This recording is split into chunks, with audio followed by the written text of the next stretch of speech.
Can I just tell you how much I hate being brain damaged and not understanding the sensitives of other people? I can understand people that have issues, but people that don't.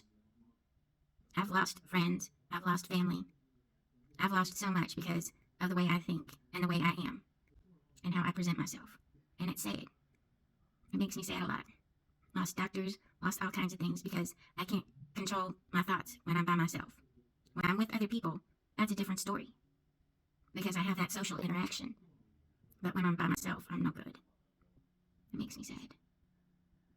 I was hoping I could help some kids that are neurodivergent work through some of the things that they have to and be culturally sensitive to them.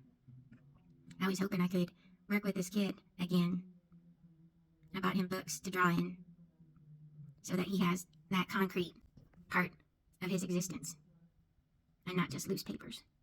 Because if he has a book that he can go back and look at, then it'll make sense to him because it's his own personal book.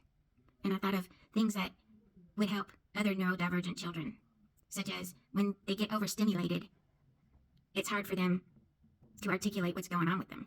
I thought maybe going to the zoo when there was nobody around, like in the morning when people just go for walks, that would be something that would be kind to a lot of children with impulse control and issues, as well as impulse control, as well as thoughts that are racing.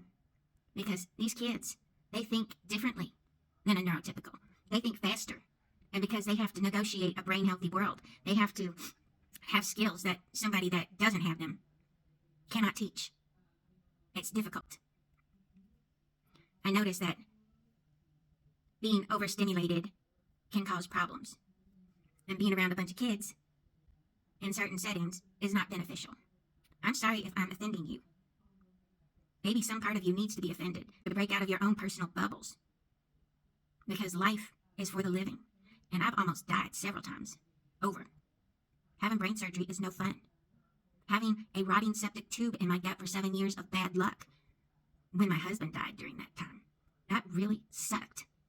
I'm trying to control my mouth, which is difficult. When I'm around other people, it's not an issue.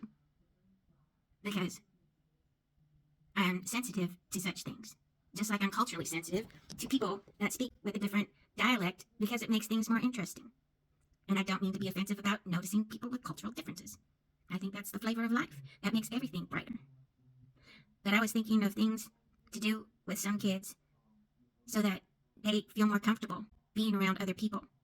Because most of these kids are going to end up like me, working in IT, working alone, being mostly by themselves, so that they don't disturb the sense of other people's calm. And that's something that somebody that isn't neurotypical will never, ever, ever understand because you fit in. You don't have a bad day or you have a bad hour. We have bad days, bad weeks, bad months, bad years.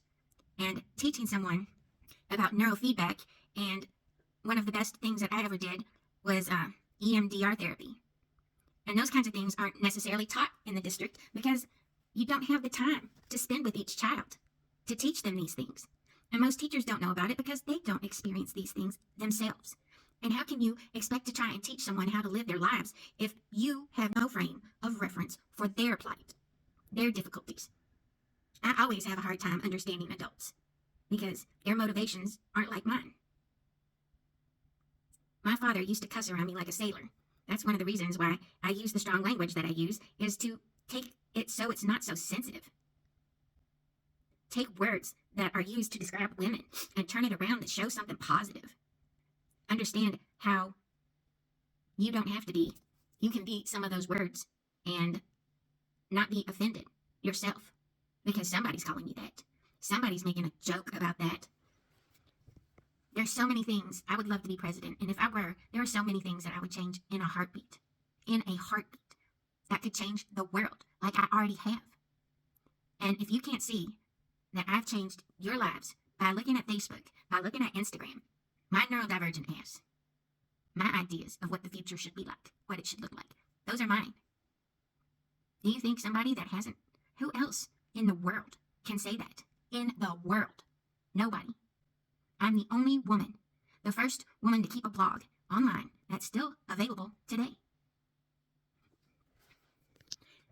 I started off as oneopinionatedbitch.com because these engineers were making fun of me. And I was like, I didn't know what to think. I wanted to make my mark because this engineer said I went to the College of Arts and Crafts. So I learned HTML. And that's how I got my start doing these things. If your sensibilities are offended, then I guess you shouldn't keep me on as someone that kids can look up to and understand and be interested in them as a part of their lives. Make a change, make a difference. That's just me in a nutshell.